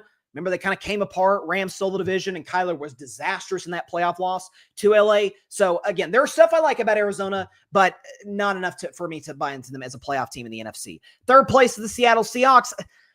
I'm giving them 8 and 9 simply because I think Sam Darnold will be closer to the Minnesota version of himself than the New York Jets version. With that said, there still are some things I have concerns about. Listen, McDonald as a head coach, I don't know if we have enough there to really determine whether he's good or bad. He was a great defensive coach, obviously, in Baltimore. So the Seattle's defense, which it tends to be, is going to be good this season. But going from Geno Smith to Sam Darnold, I feel like you'll see some regression there because I don't think Sam is going to be quite the guy that he was in Minnesota. But Jackson Smith-Njigba is an excellent wide receiver one now. They added Cooper Kupp in the offseason, who, listen, that's much win. But this is a pro Cooper Kupp show. With that being said, the concerns about him staying healthy are real. They really have been his entire career, especially now that he's getting up there in age. I think this is year 9 for Cooper Kupp. So that's going to be a little bit of a concern for Seattle. The run game's good. So it'll keep them in games. Seattle will finish in 3rd place in the NFC West. Little bit of a surprise here in the number 2 spot in terms of what I think they will not do. The San Francisco 49ers will go 9-8 and they will miss the playoffs. Here's the problem with San Francisco. First of all, their wide receiving core has been absolutely decimated by injuries over the course of camp. So that's a concern. George Kittle's still one of the top tight ends in football, but it's all health concerns. They lost 2 major pieces of the defense in Talanoa Hufanga and Dre Greenlaw. By the way, a defense that was 29th in the NFL in terms of points allowed per game. So losing those 2 guys, even though they didn't play much, that's part of the reason why they were as bad of a defense as they were. Adding Robert Saleh as their defensive coordinator, bringing him back to San Francisco will fix some of that. But again, the fact of the matter is this. I've shown some graphics with Jalen Hurts and with Aaron Rodgers. To me, the story of Brock Purdy, who just got one of the biggest contracts in the history of his position, the story of Brock Purdy can be told as follows. I guess that's the graphic. Without Deebo Samuel, who's no longer a 49er, Brandon Ayuk, who has injury concerns, Christian McCaffrey, who also has injury concerns, George Kittle and Trent Williams, who's getting up there in age, he's an average quarterback. 25 touchdowns, 21 picks, 65% completion, and the yards per game aren't bad. 90 passer rating, that's not quite what it was. Number 1 in the NFL in 2023 when he had folks fooled that he was an MVP candidate. And he's 6 games under 500. And when he's trailing in games, go and put up the graphic one more time. When he's trailing late in games, he's not the same player. And so, I think there's physical limitations there. There's only so much Kyle Shanahan can do. Offensively, it is not the same team, certainly that we saw in 2023. I think you're going to see a closer version of San Francisco that we saw last year. They'll be competitive. They're well coached on both sides of the ball, but too many holes. Offensive line isn't great. Purdy's limited. And defensively, they lost too many guys. They're too young for me to really buy into as a serious contender. Forget to win the NFC, just to get in the playoffs, which I don't think they will. And that leaves obviously number 1 in the NFC West. I've sold a little bit of stock in the Los Angeles Rams for this reason. Matthew Stafford, the injury concerns are a real thing. The back problems that he's been dealing with all of training camp. And the fact of the matter is this. As great as Stafford was in those 2 playoff games, he was awesome against Minnesota in that first playoff win in the wild card round. And despite the turnovers, I don't know which quarterback came closer than any of them to beating Philadelphia in the playoffs. By the way, in a snowstorm in Philadelphia, it was none other than Matthew Stafford. That's a real thing. But the numbers last year did not blow your socks off. I think he had 24 touchdown passes. The Rams in their last 3 games Stafford played failed to score 20 points. I feel like they limped across the finish line.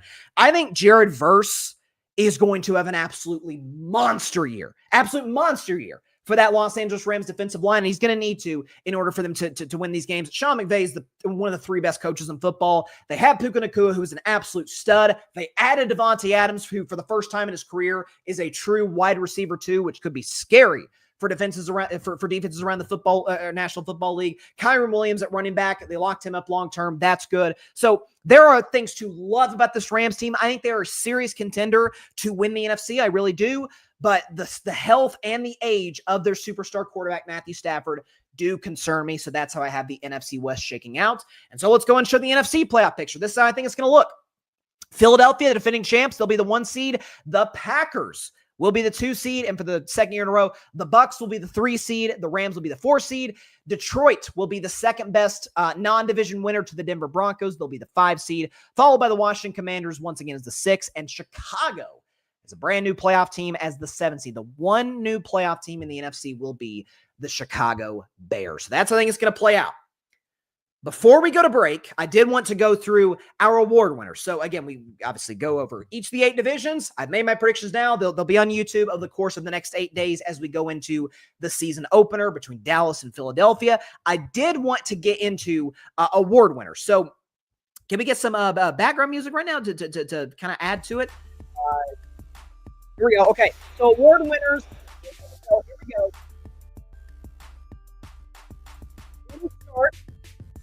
We will start with Offensive Rookie of the Year from the Los Angeles Chargers, Omarion Hampton out of the University of North Carolina.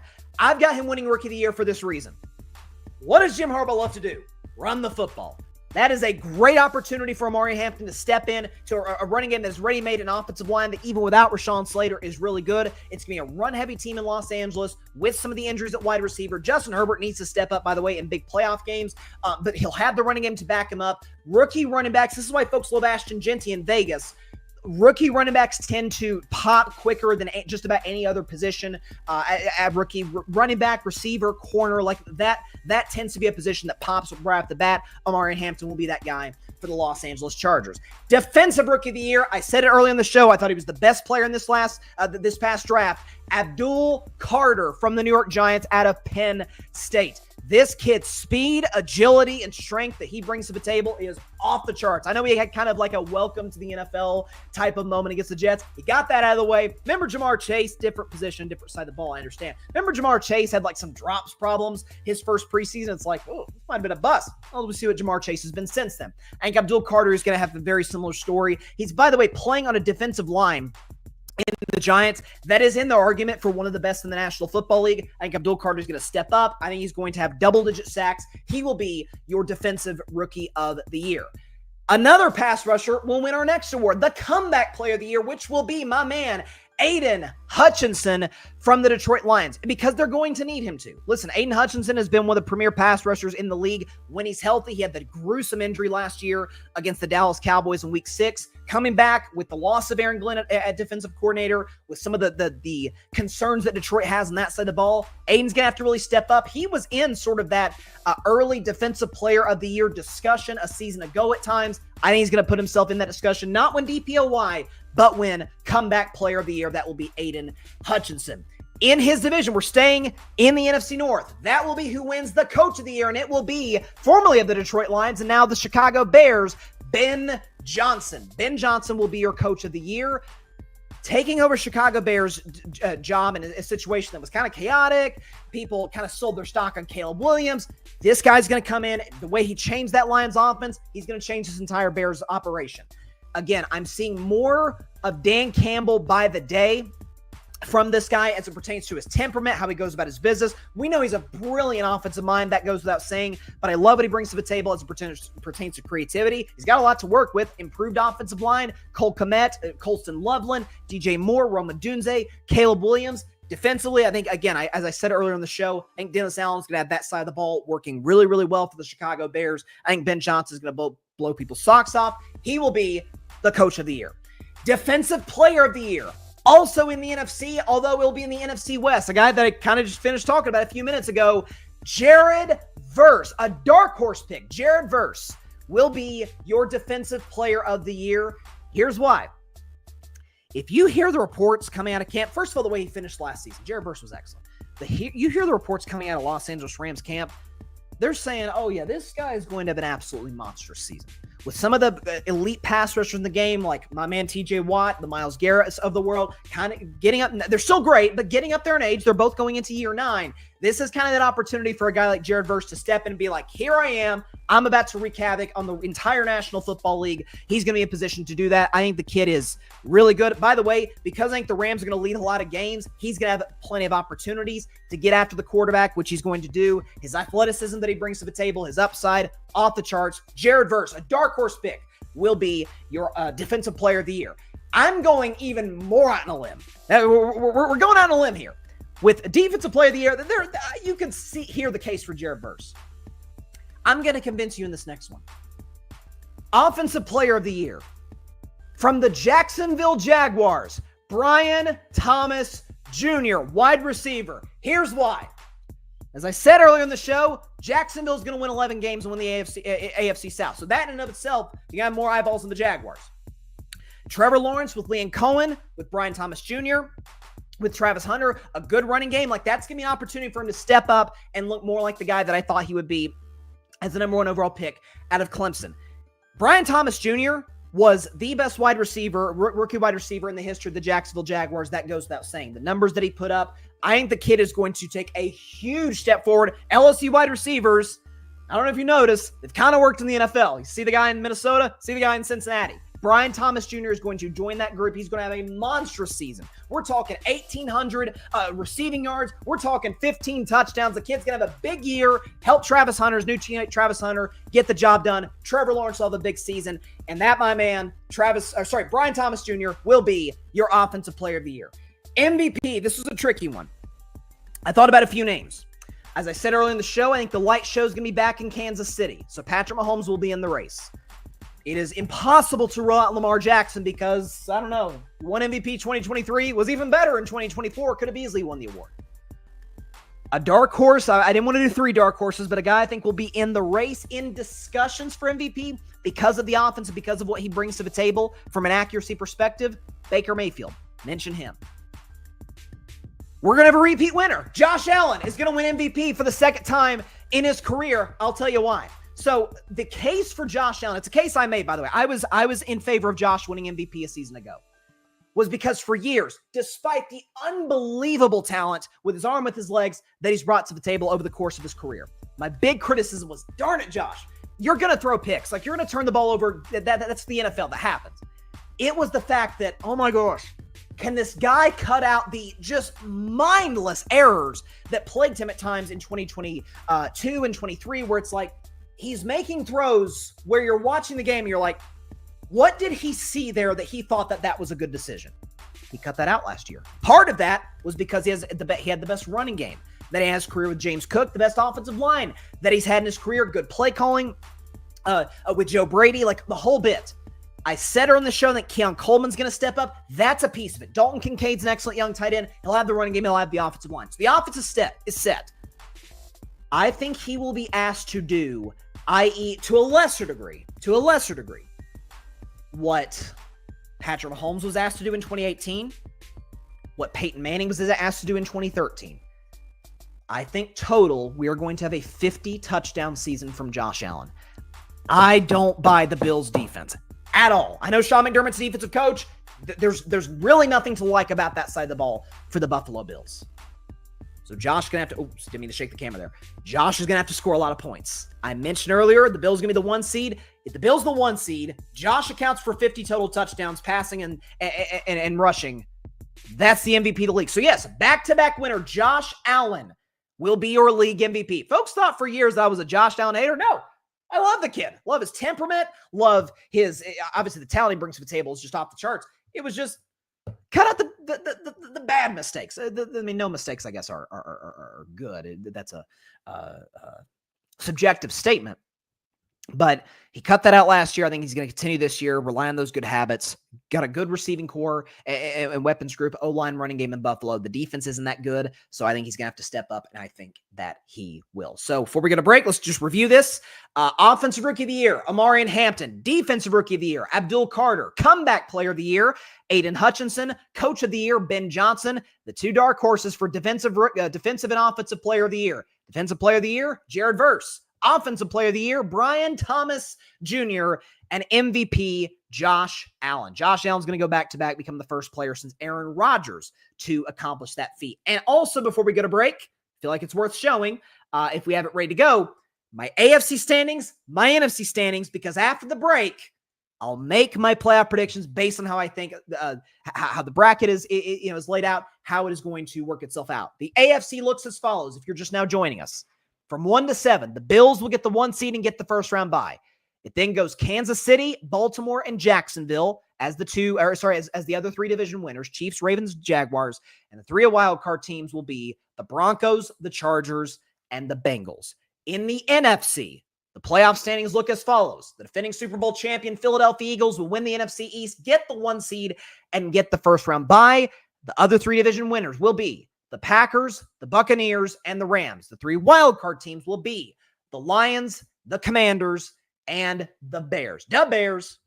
So that's where I think it's going to shake out. When we come back, my predictions for how the playoffs will shake out and who wins Super Bowl 60. That in just 1 minute on this special episode of Carving Up Live. Do not go anywhere. You're going to want to stay tuned for this.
Welcome back to Carving Up Live. Appreciate everybody tuning in to the 2025 Carving It Up NFL Kickoff Show. It's one of my favorite shows to do of the year. This one, the day after the Super Bowl, during NBA Finals, it's great.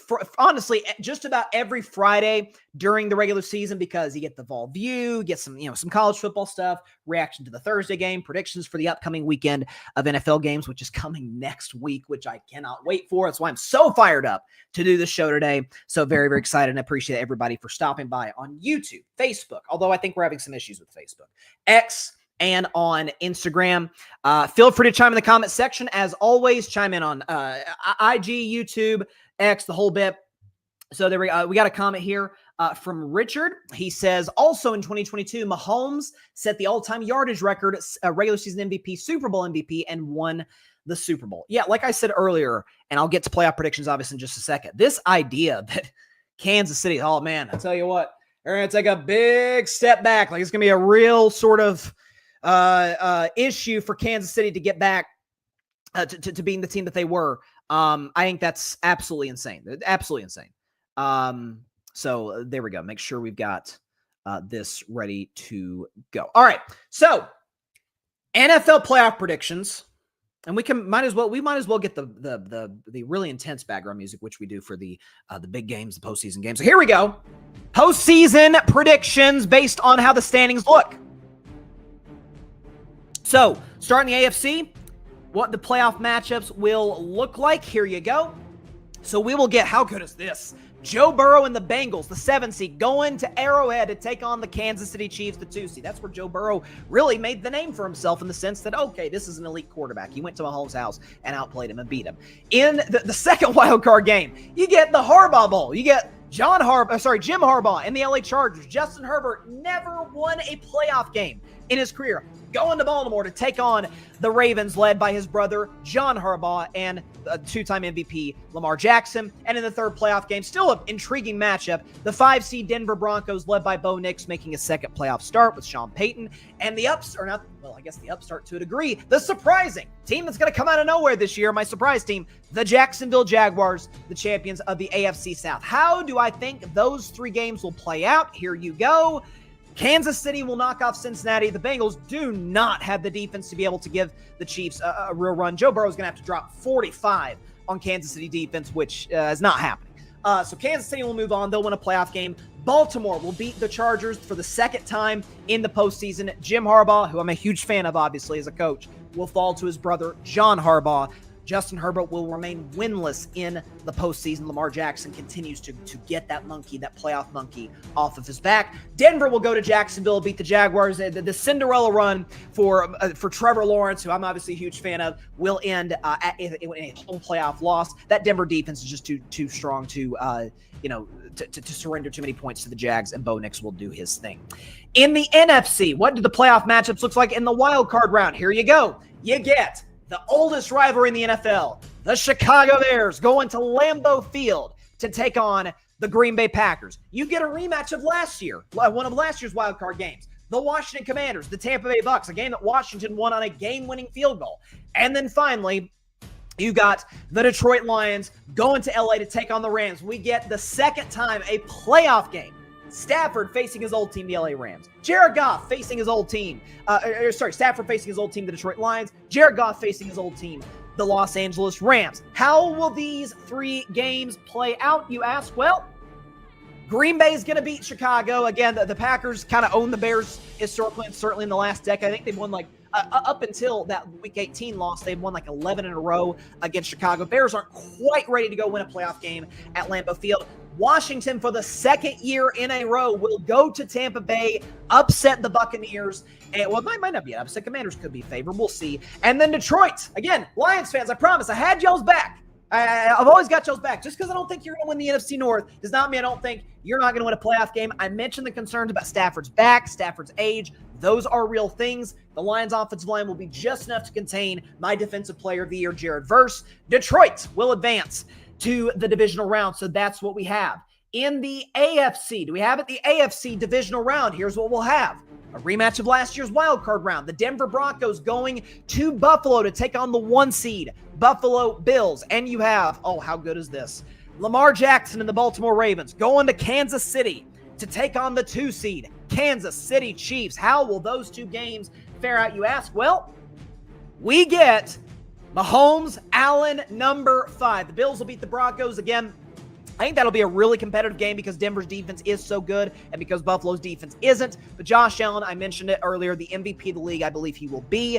I think, again, this is a spot Buffalo's been in multiple times. The divisional round has been their, well, I won't say it's been their friend at all times, but it's an area of, it's a part of the round of the playoffs that they're familiar with. Buffalo will advance to the AFC Championship game for the second year in a row. And again, the playoff demons, Lamar Jackson, I think a lot of those narratives will pass if he's able to beat a Los Angeles Chargers team that is really talented, particularly in the defensive end. But going to Kansas City, beating Patrick Mahomes, that's too much of an ask, especially considering since Patrick Mahomes became the starter, the Kansas City Chiefs literally have made the AFC Championship game every single season. I anticipate that will continue. Going to the NFC, the divisional round matchups will look like this. Washington Commanders going to Philadelphia to take on the Eagles. NFC East matchup. And then you got an NFC North matchup. The Detroit Lions going to Lambeau Field to take on the Packers. Oh, 2 great games. Couldn't ask for better, frankly, in the divisional round. What will happen, you ask? The Eagles will host the NFC Championship game for the second year in a row and the third time in the last 4 years. And yes, the Detroit Lions will go to Green Bay, upset the Packers, and get to their second NFC Championship game in the last 3 seasons. There you go. You get the NFC title game that, oh, I wish we would have gotten a year ago. With Detroit and Philadelphia, this one will be in the Eagles' house at Lincoln Financial Field. So, we've got the AFC title game set, NFC title game set. The Final Four in the National Football League, I'll say this. People might say, oh, it's chalk. You got 3 of the last 4 conference championship teams returning. Well, that's how I think it's going to play out because I think 3 of those 4 are set and ready to go to be real Super Bowl contenders this year.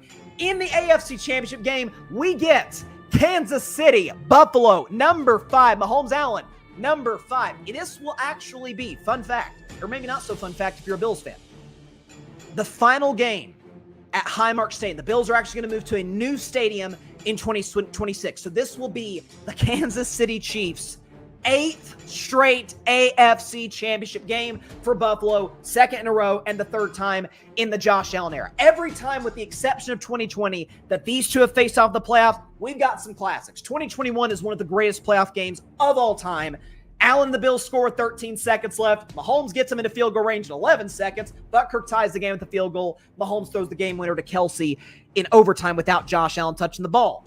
Josh Allen does touch the ball at the end of a game in 2023. Down 3, gets him to field goal range, but a missed kick. Kansas City advances. Last year in the AFC title game, Josh Allen got the ball again. Down 3, got 1 first down. Kansas City advanced. As I have said many, many times on this show, this narrative, this idea that Kansas City Buffalo is this incredible rivalry, or that Mahomes Allen is this generation's Brady Manning. Could not be further from the truth.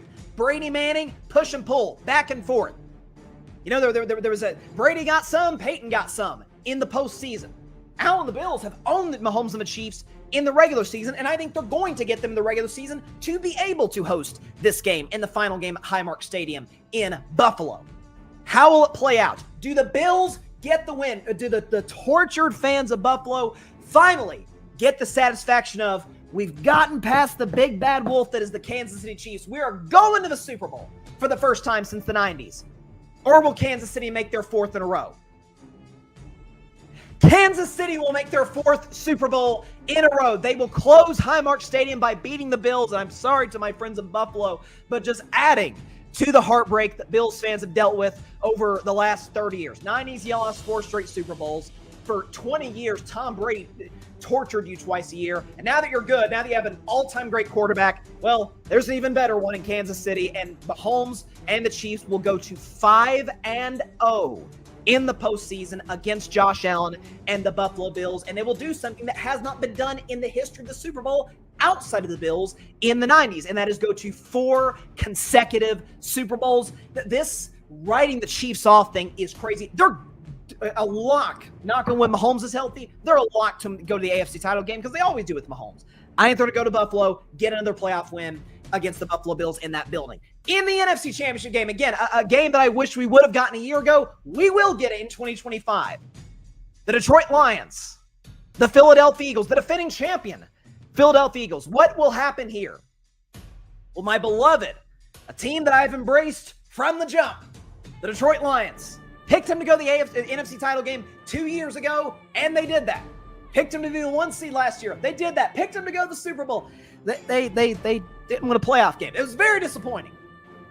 Will they avenge those demons? Will Dan Campbell, with losing 2 coordinators, offensive linemen, the whole bit, lead the mighty Lions to San Francisco in Super Bowl 60? Or will we get the rematch?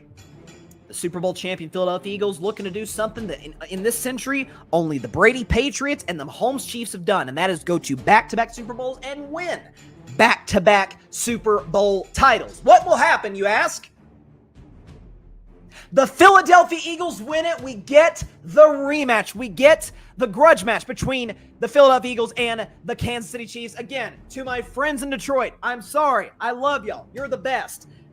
Jared Goff is not going to play well against that defensive line in Philadelphia, in particular Jalen Carter, who's going to give Detroit hell up the middle of that offensive line. I also don't trust him necessarily playing in the elements in Philadelphia. Jalen Hurts and that Eagles offense are going to torch the Detroit Lions defense. So we get the rematch, ladies and gentlemen. We get it. Folks may say, oh, this is chalk. I think this is what we're going to get.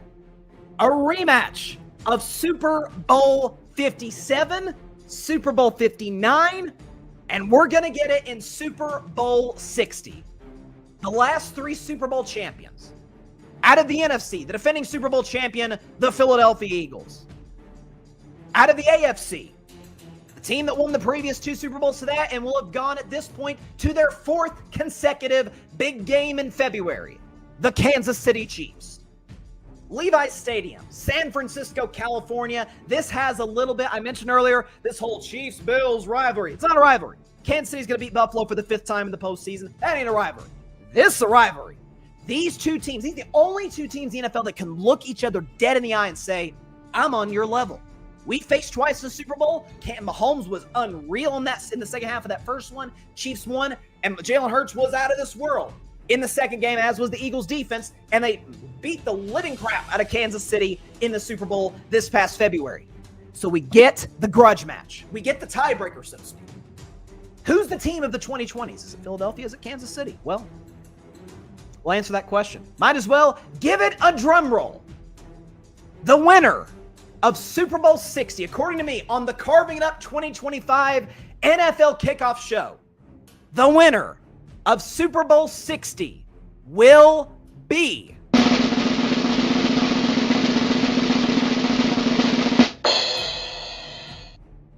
the dynasty lives on in Kansas City. The Chiefs will win Super Bowl 60 against the Philadelphia Eagles. They will get revenge from a brutal loss last year in New Orleans. Kansas City will win their 4th title in the last 7 seasons, which is unheard of in the history of the National Football League. Really, you have to go back to the 70s Steelers, right? The 80s 49ers. I don't even think the 80s 49ers did that. Like, this is uncharted territory that Mahomes and the Kansas City Chiefs are going into.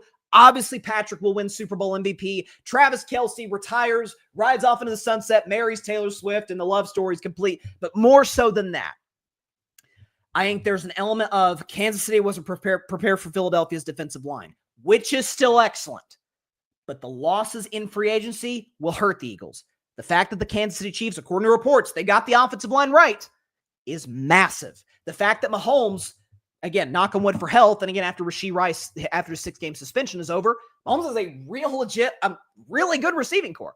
Once Rashee Rice is back, you got Rashee Rice, you got Xavier Worthy, you got Hollywood Brown. Oh, by the way, you have Travis Kelce. Not the old Travis Kelce, but he's still good. Isaiah Pacheco is back, by the way, from injury. Like, you've got all of these pieces, and Andy Reid is the best offensive coach of the last quarter century. Like, that's his best offensive coach is Bill Walsh. Like, you've got all of those pieces. Kansas City's defense run by Steve Spagnuolo, who's the best DC in football, slightly over Brian Flores. All of those pieces are going to come into fashion. And again, history, if you look at the history of the NFL, with the exception of the early 70s Miami Dolphins, look at every single back-to-back champion in the Super Bowl era. They all had an all-time, no question, great quarterback. And this is going to sound like a shot at Jalen Hurts, which is unfortunate because I've actually been very much of a pro Jalen guy. I think Jalen's going to be more important to Philadelphia's offense than he ever has been. And I think he's going to step up to the plate and get Philadelphia to a 3rd Super Bowl. And maybe elevate into the top 4 quarterbacks in the league. We'll see. Look at the back-to-back Super Bowl champions, with the exception of the early 70s Dolphins. Packers, Bart Starr in the 60s. You look at the San Francisco 49ers, Joe Montana. You look at the Dallas Cowboys, Troy Aikman. You look at the Denver Broncos, John Elway. Patriots, Tom Brady. Chiefs, Patrick Mahomes. By the way, I should have mentioned my Steelers, Terry Bradshaw. All-time, no question about it, legendary quarterbacks. Jalen can be. If he does that, I think you start to have to ask those questions. Okay, 3 Super Bowls, 1 back-to-back, beat Mahomes. Like, those conversations will be a real thing. I don't think we'll quite get to those because as much as I love Jalen and will defend Jalen from the nonsense, oh, he's a product of the system. What system? He has a new offensive coordinator every year in Philadelphia. Right? Got to the Super Bowl before Saquon Barkley ever touched foot in the city of brotherly love. But I think, I'm going back to it, Kansas City's defense is still amazing. The offense is going to be significantly better than it was last year, and Patrick Mahomes is out for blood. And when you talk about athletes, the all-time greats forget chasing greatness. So the Brady Mahomes thing, like that's a discussion for down the road. But in the here and now, Mahomes has heard these discussions. You're picking the Chargers and Broncos to win the division. You know, I've never not won the division in my career. You know, I've never not gone to the AFC title game. Okay, let's see what I mean. He's even got a new haircut. Like, Patrick's ready. So the Chiefs will win Super Bowl 60 in San Francisco. It will be a rematch against the Philadelphia Eagles, and that will be how it plays out. And with that is all the time we have for today's show. Appreciate everybody stopping by, as always, to the 2025 Carving It Up NFL Kickoff Show. One of my favorites of the year. Appreciate everybody chiming in to the comment section over the last hour and a half. It was a blast. Had so much fun with you guys. We'll be back for Carving Up Live, obviously, on Friday at 6 p.m. Eastern, 3 p.m. Pacific time, right here on YouTube, as well as on X, on Facebook. We'll see if we're on Instagram as well. Hopefully we can go there. Additionally, a lot of college football to talk about. The Vol View returns, which I'm very excited about. My Tennessee Vols kicking off the season against Syracuse in Atlanta. So going to be a ton to talk about in Friday's show, but we'll be clipping up a lot of the stuff, putting it on the YouTube channel. So check it out. Short form content on IG and TikTok and more of the longer videos on YouTube. So definitely be sure to keep an eye out for that. Hit that big red subscribe button down there. Tell everybody you know about the show. Follow on all social media platforms. You see that below: IG, X, TikTok, YouTube, my YouTube channel, Carving It Up with Bryson Carver, The Grid Network, GRYD, The Grid Network's YouTube channel as well. Subscribe to all of the, all the above, all the below. right there. Follow, subscribe, the whole bit. We will see you guys on Friday. Here's to a great NFL season. I cannot wait. And my predictions, they're locked in. I'm held to them, and I will hold to them regardless. I should say, regardless of what happens, the season will play out the way it plays out. But those are my picks.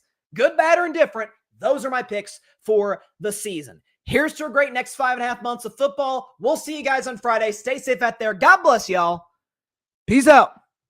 And here's to football. Thanks so much for watching the show on YouTube, and be sure to go click that big red subscribe button and check out the other clips and full shows from Carving It Up Live, as well as our other incredible content creators here on the Grid Network.